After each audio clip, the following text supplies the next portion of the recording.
Welcome, everybody, to this episode of The Monthly Blend, a monthly video podcast brought to you by Next, powered by Shulman Rogers and Connectpreneur. I'm Tian Wong, founder and host of the Big Idea Connectpreneur community. We are a global community of over 30,000 investors, founders, and business leaders. And I'm also the CEO of Opus 8, which helps companies and fund managers raise capital through our network of over 4,000 accredited private investors, angels, and family offices throughout the United States.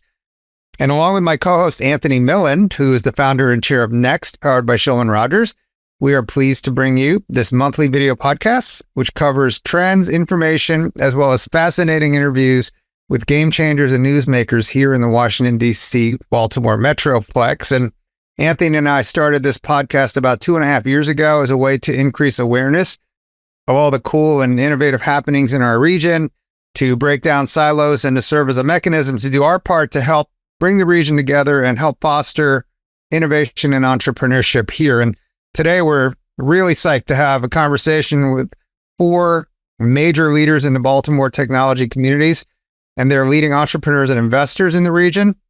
And in alphabetical order, we have Jeff Cherry, who is the managing general partner of Conscious Venture Partners and founder and executive director of the Conscious Venture Lab. We have Chris College, managing partner at TCP Venture Capital. We have Sherrod Davis, CEO of Ecomap Technologies, and Andrea Pais, who is the founder and CEO of Novel Micro Devices. I'd love to have the guests self-introduce, tell us a little bit about yourselves, and why don't we start with you, Jeff?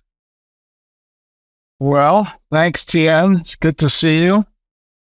Been a minute since we connected, so thanks for having me back, Anthony. Always a pleasure. And I haven't met, is it Andrea or Andrea? Andrea. Andrea. So nice to meet you. These other 2 clowns I know, so, we'll leave it at that for now. My name's Jeff Cherry. As Tian said, I am the founder of a thing called the Conscious Venture Lab, which I started here in Baltimore in 2013.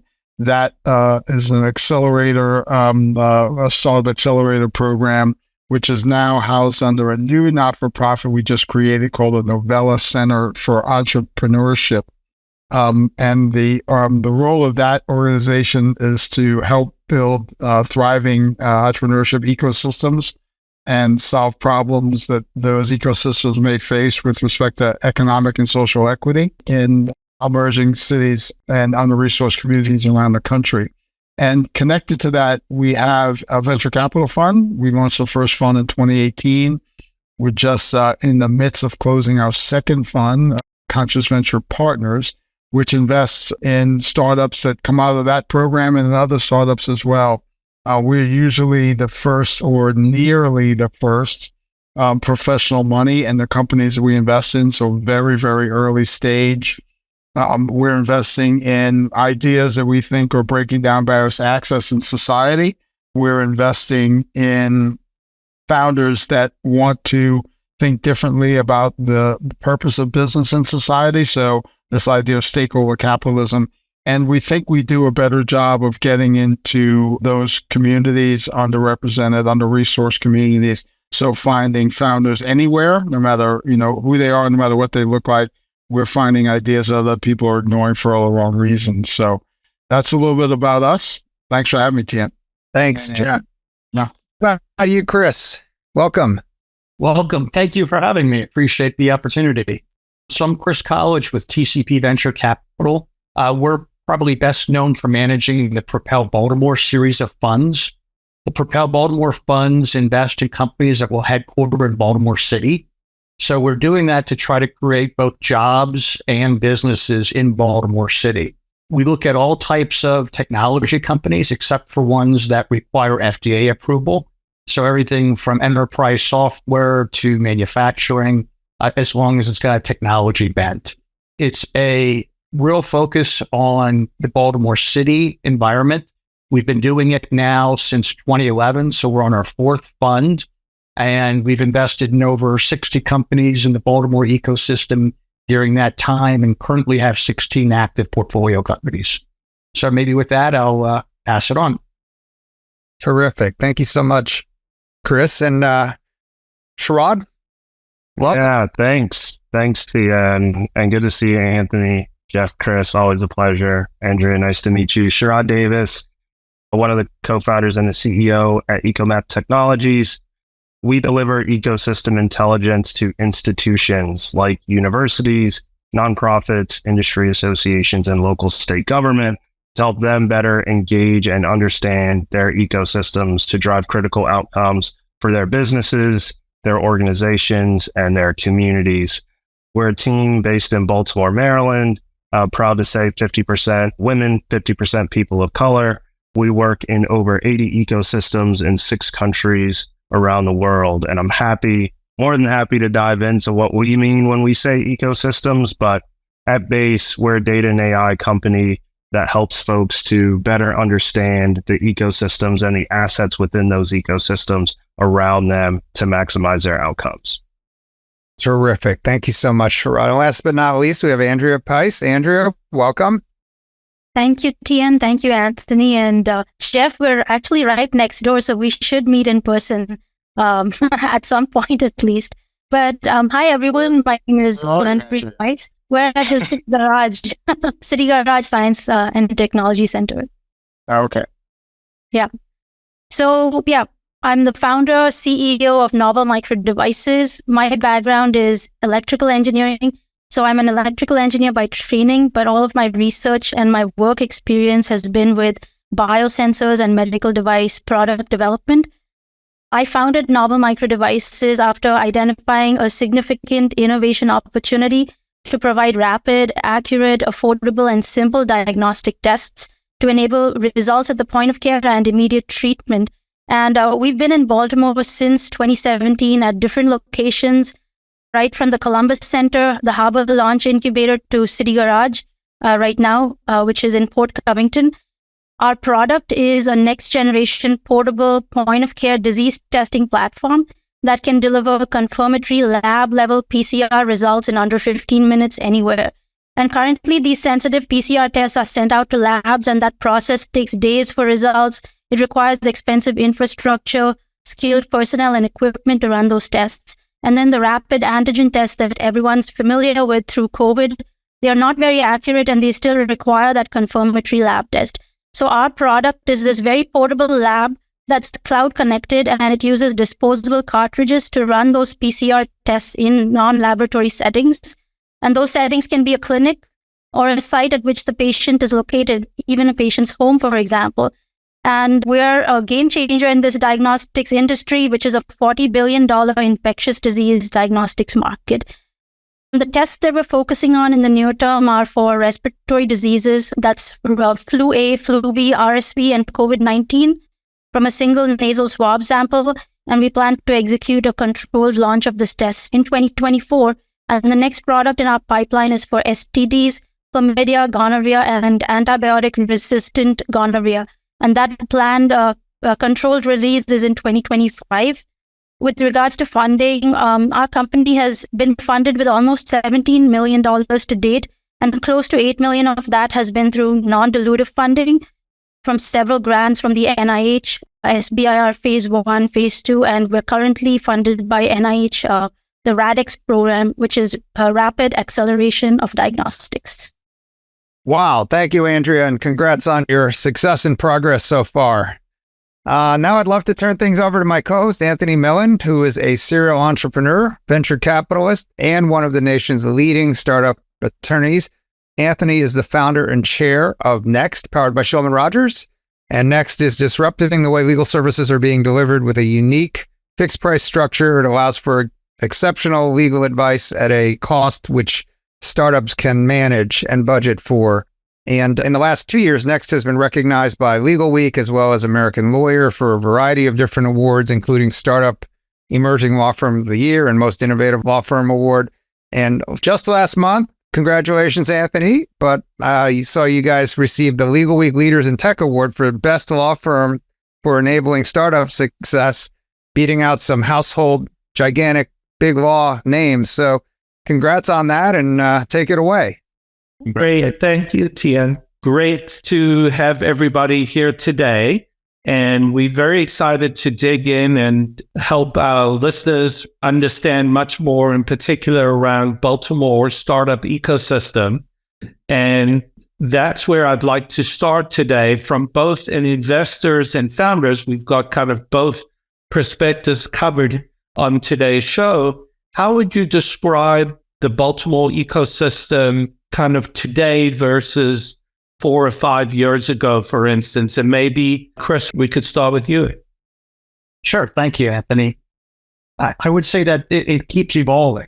And we had a very difficult and trying environment, not just for venture and entrepreneurs, but for the society in whole with the pandemic. A couple things that it did through the last 4 years was made investing much more remote. You can do things like we're doing today on Zoom, which probably never would have happened 4 years ago in venture investing. But in Baltimore, I think it's done a couple things that has helped to coalesce a lot of the different organizations and make the ecosystem more vibrant.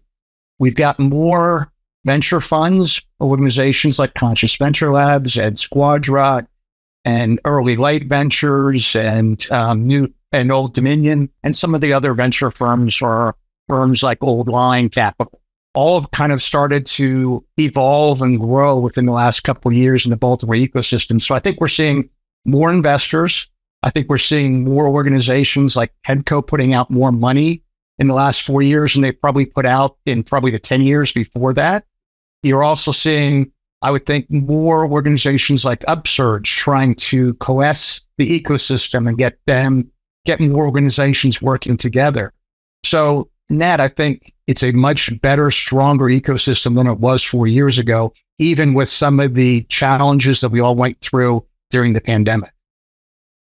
Brad, that's really exciting to hear. And we're seeing it. We're seeing, not only the investor side, but incredible companies that are being built in Baltimore. And we have two of those great companies on the show today. So maybe, Andrea, your experience that you've seen from your perspective, this evolution that Chris is referring to.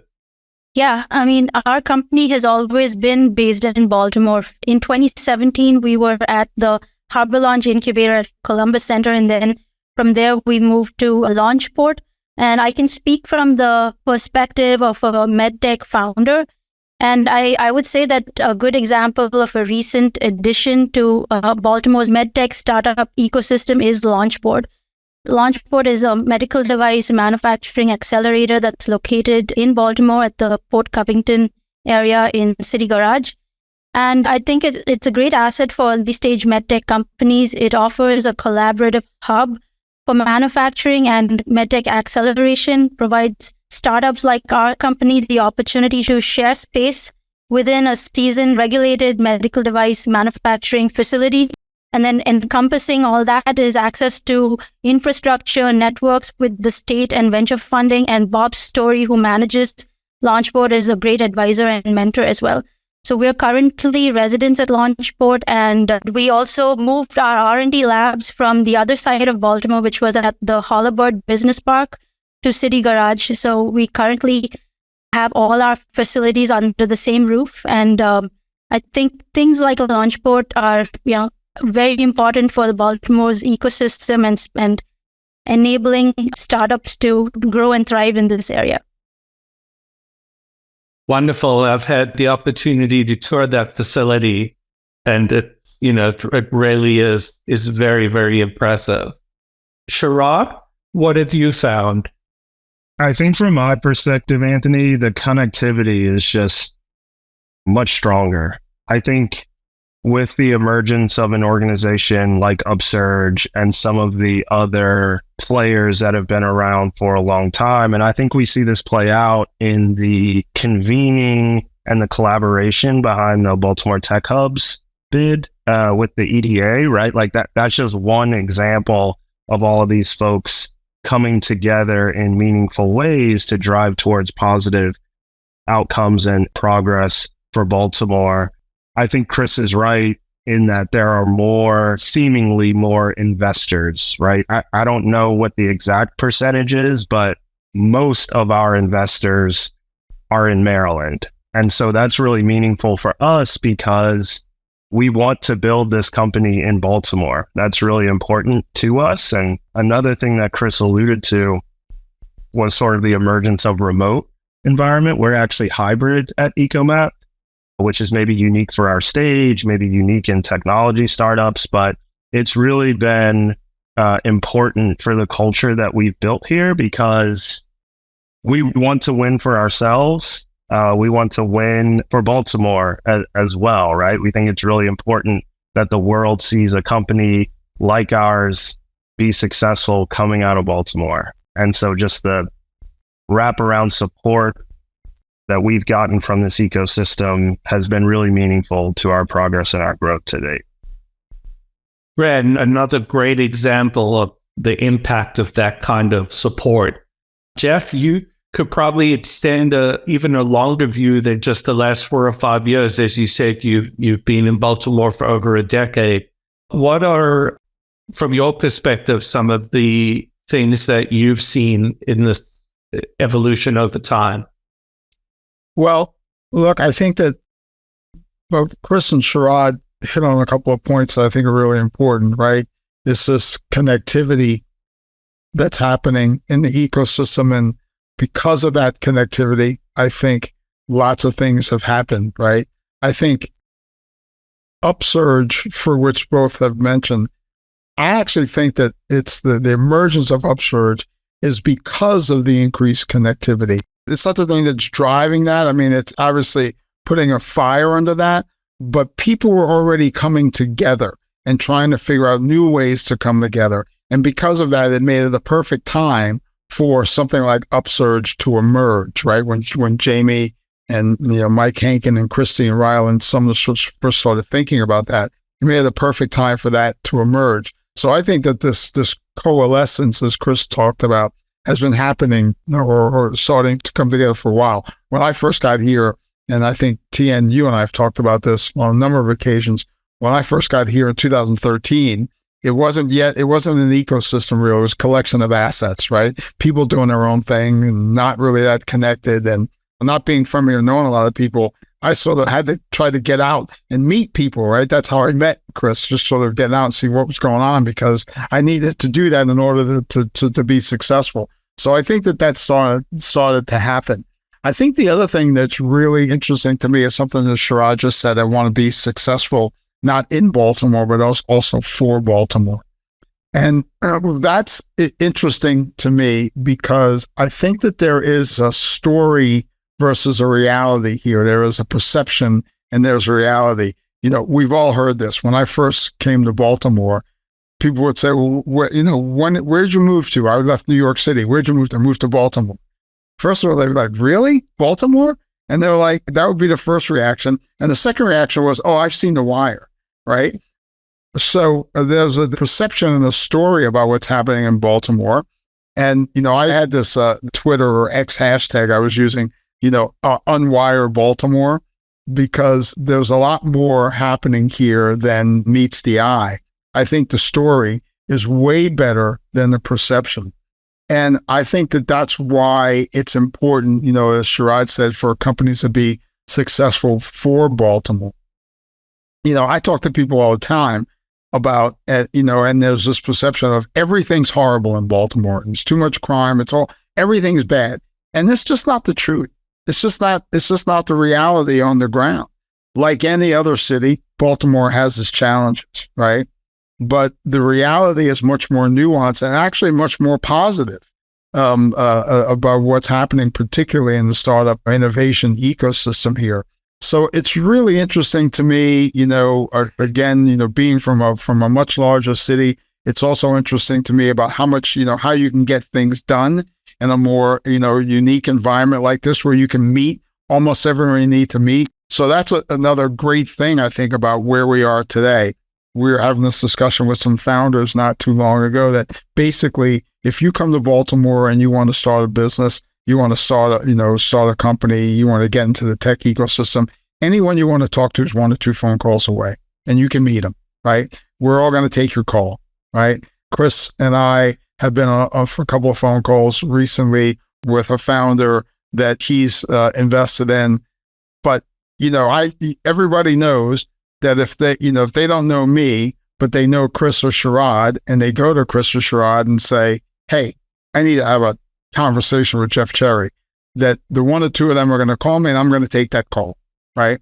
So I think that there's a lot of, one of the biggest things, Anthony, if you get to the point, is this whole perception versus reality, I think, and having, companies like Andrea's and Sherrod's become successful, sort of, those sorts of things are going to better align the reality with the perception, right?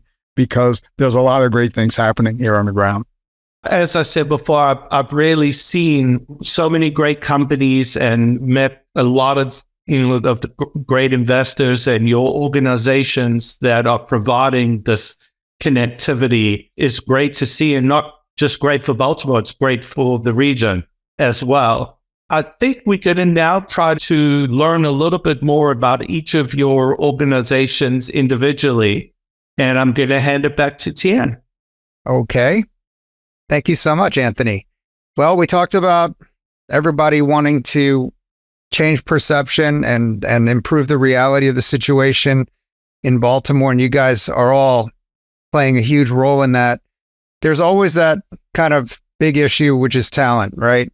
Recruitment of talent, developing local talent, partnering with institutions, educational and other in Baltimore. I wonder, the four of you could share some of your winning strategies for how you've been able to attract and retain top talent in the Baltimore startup ecosystem. Like, how did you unwire Baltimore in the minds of the people that are moving in to help build your businesses? So let's go with Sherrod. Why don't we start with you? What kinds of things, tricks, shortcuts, tactics are you guys doing at EcoMap to find that talent? Yeah. Great question, Tien, and something that I think is really important, something I personally take a lot of pride in as well. I think we've been able to establish a really, really powerful culture at EcoMap. It starts with our values. I know everyone says that, but it really does. And it's not about writing them on a board, right? It's about how they show up on a day-to-day basis, how you treat each other. We had the pleasure of going through Conscious Venture Lab, right? Like, some of those early experiences, I think, influence the founders early on so that they can be well equipped to build and design the business and the company that they want to build and design. And that's what me and my co-founder Pava have been able to do. And so when I look across the team, right, it's a diverse set of experiences, and we've been able to recruit people from Dallas and New York City and Chicago to move to Baltimore. And the way in which we've been able to do that, frankly, is by being authentic. This is who we are. This is what we believe. This is what we're building. It may not be for everyone. And if it's not, then that's great. That's totally fine. But if it is, we want both feet in the pool, right? Not one foot in the pool. We want both feet in the pool. In terms of tips or tricks, I would say we've had a high degree of success, certainly with entry-level folks coming out of Venture for America. We really, really like that program because the folks typically come with an eagerness for startups. They're typically coming from areas not in Baltimore, right? But VFA typically places folks in cities like Baltimore. I don't know them off the top of my head, but St. Louis and Charlotte, and emerging ecosystems, as I would say. And so they come in with enthusiasm, flexibility to be nimble enough, because the startup is going to change. The requirements of the job change almost every day or every week. And so being able to find that flexibility in folks with the right attitude has been really meaningful for our growth and success. So that's what we've tried and learned from and been successful at so far. Yeah. Awesome. How about you, Andrea? As you go about staffing up, what have you been able to do to attract talent? Sure. So I think historically, we've always been able to attract talent through word of mouth. And, we are very lucky here in Baltimore because we're surrounded by top-notch universities. Johns Hopkins University, University of Maryland. They're within a 5 miles radius of where we are.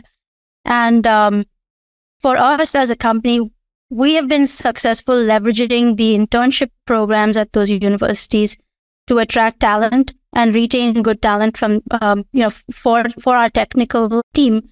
And I think, like Sherrod said, great culture influences talent, and people will come to Baltimore if it means working on something you love, working on something that's going to change the way healthcare is perceived, or change the world essentially, and working with a great team. I think it doesn't matter where you are working if you're working with people you like. And I think recruiting people with passion who want to work on a game-changing technology is where we have been successful doing that.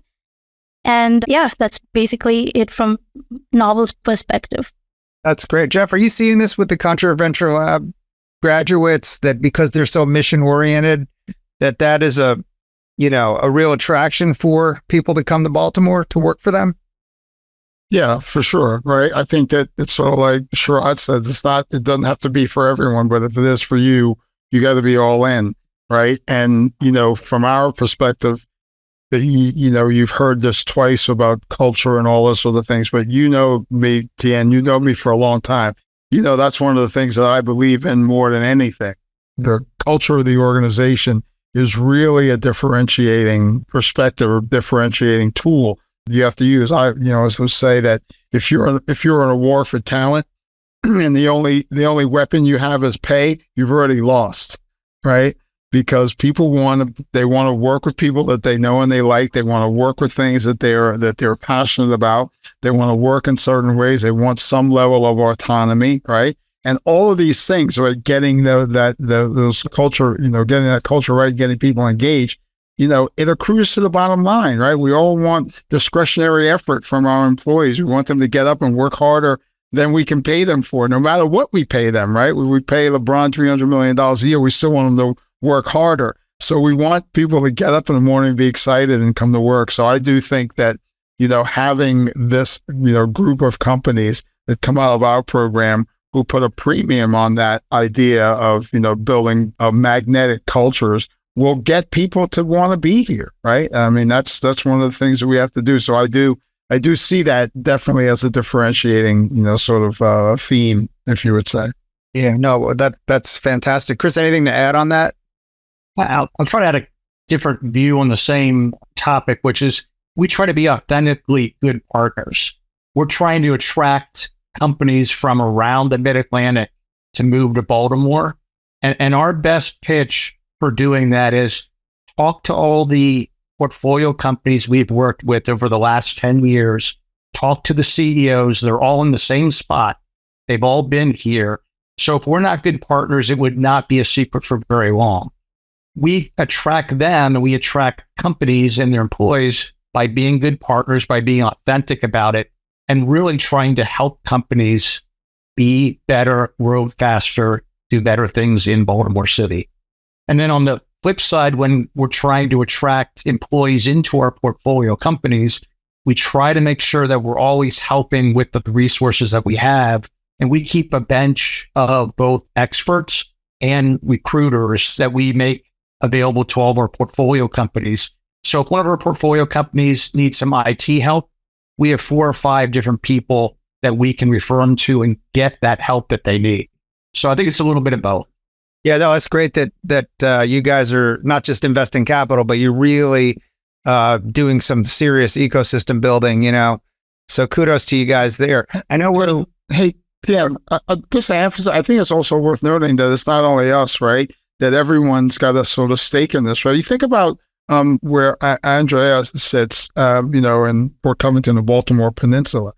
Kevin brought up all that property. Kevin Plank, owner of Under Armour, brought up all that property there. He didn't have to do that. He's in the real estate business. He's in the t-shirt and shoe business. But one of the reasons he did it is that because he's trying to figure out a way, how do we make this city the most attractive and the most successful and the most competitive that it can be. So I think that, if you think about even, beyond what the three of us are doing, people like us, you have that. You have Mr. Bashotti with the launch of the owner of the Ravens with the launch of Blackbird Labs.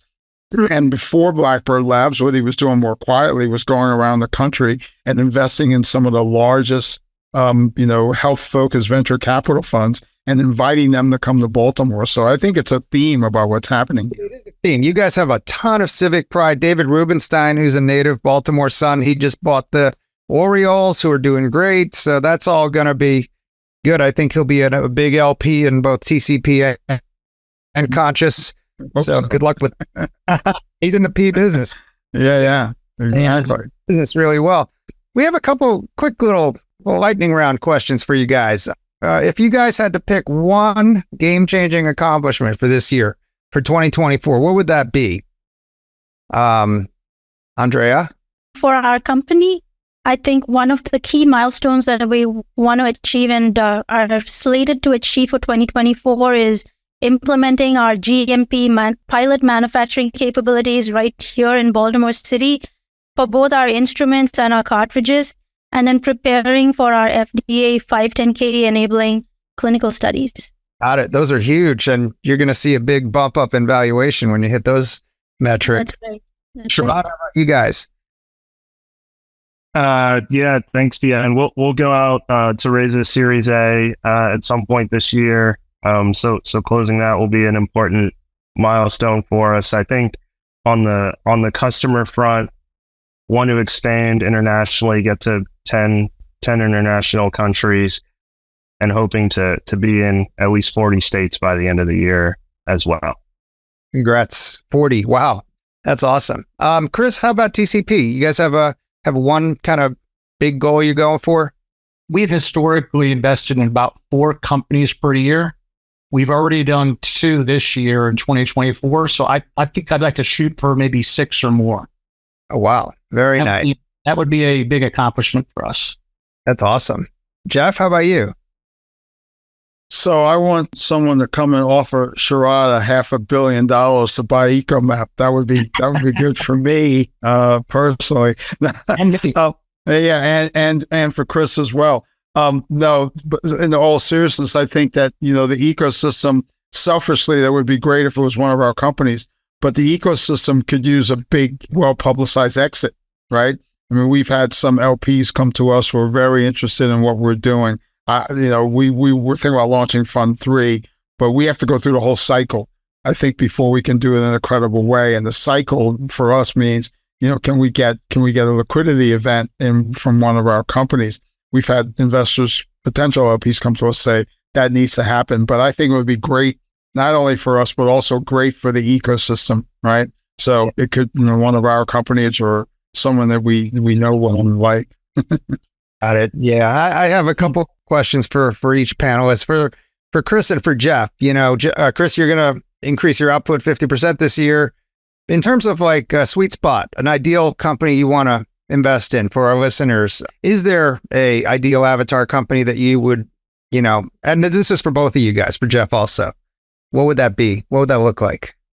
I think because we're focused on Baltimore, we have to be pretty broad in the types of verticals that we look at. So I'd say it's really any type of technology company that can grow quickly, that has a good culture, that you could say we're investing in as 6 employees and $100,000 of revenue. And in 5 years, we can make it into a 500 employee company with, $5 million of revenue. So I think it's more about, can we grow revenues? Can we grow employees? Can we create a big company? That's what we're looking for. Got it. Thank you. Jeff? Not much different from what we're looking for, right? I mean, we want to invest in founders, as I said, that other people ignore for wrong reasons. So something that's in uncovered areas, right? So that's one of the main focuses that we look on. And we're very similar to Chris. We're relatively agnostic. So any idea that we think is breaking down barriers to access in society in some way, and that could be access to technology, access to information, food, water, medicine, all of those sorts of things. So, and sort of very similar criteria. We're trying to create jobs and create generational wealth for our founders and therefore their communities. So we're looking for companies that can grow to be within $5 and $25 million over the next 3 to 5 years. So that's sort of how we sort of hone in on this. Got it. Great. And question for our entrepreneurs. Andrea, I have a question for you. You're a female founder in the med tech space. What advice would you give to other female founders in the med tech space? That's a great question. So I think business advice that I would give med tech space female founders is to, one, understand your strengths as a woman. Stop doubting yourself. Don't get too caught up in the whole thing of being a minority and a woman in business, and think of yourself more as a business person in this industry and not as a woman in the industry. And I think being a female founder is what makes us special, actually, and makes us unique, because there are actually so few of us right now. So take advantage of that, own it, and own it so you can empower and inspire other women to take that step forward. And also learn to take yourself seriously, because if you don't, others won't. Be strong, work hard, and hard work and persistence are the only things that pay off in the end. I love it. Thank you for that. That's fantastic. And also be authentic, and don't try to fit into a narrative that's not yours. got it. Love it. Sherrod, I'll give you the last word. And since we are talking about Baltimore, let's talk about your co-founder, Pava, who many of us, I think everyone here, had the honor and privilege to meet her and know her, maybe not as well as you, but maybe you can talk a little bit about the recovery. Like, how did you guys adjust? I mean, that's a blow that you never want to wish on anybody, right? And you guys have done, you've done the best you can. I don't think she'll ever be forgotten. And, but why don't you tell us a little bit about the journey that you guys went through as a team and,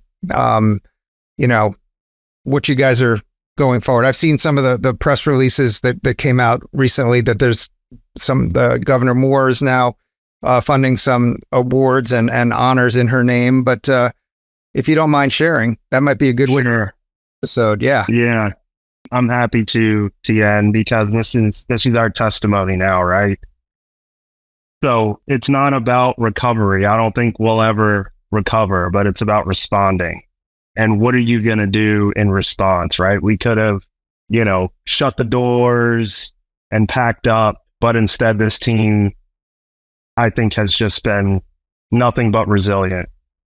The mental toughness that they've shown, the ability to sort of put one foot in front of the other and respond to this unspeakable tragedy has been nothing short of incredibly inspiring. And I'll steal a quote that Troy from TEDCO shared with me. He said, "It's time to turn the mourning into a monument."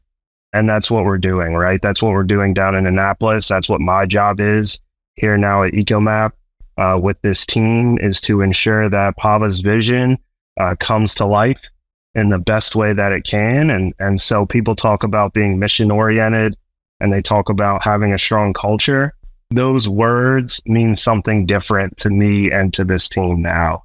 And so we're eager and optimistic about our future, and that's due to the foundation that Pava laid for us. Very well said. And you guys have all of our prayers and best wishes for unicorn status. And I think that'll make everybody on this call super happy. With that, let me turn it back over to Anthony, who has our closing remarks. Anthony. Great. Thanks, Tien. And a big thank you to Sherrod and Andrea and Chris and Jeff for joining us today. It was really great to be able to hear directly from all of your different perspectives the incredible things going on in Baltimore as a startup ecosystem, and a really special and unique place to both launch a startup and build and grow a startup, and to fund startup companies as well. We want to thank Chris and Jeff for your leadership in not only this local Baltimore ecosystem, but generally our overall startup ecosystem benefits from both of you so much.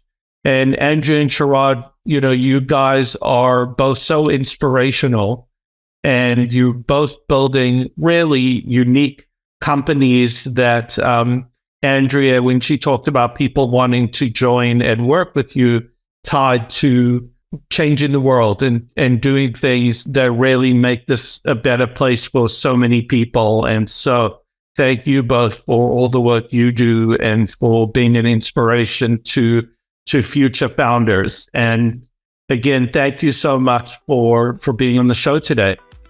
Thank you. Thank you for having us. It was a pleasure as always, Anthony. Yeah, thanks, guys. Really enjoyed it.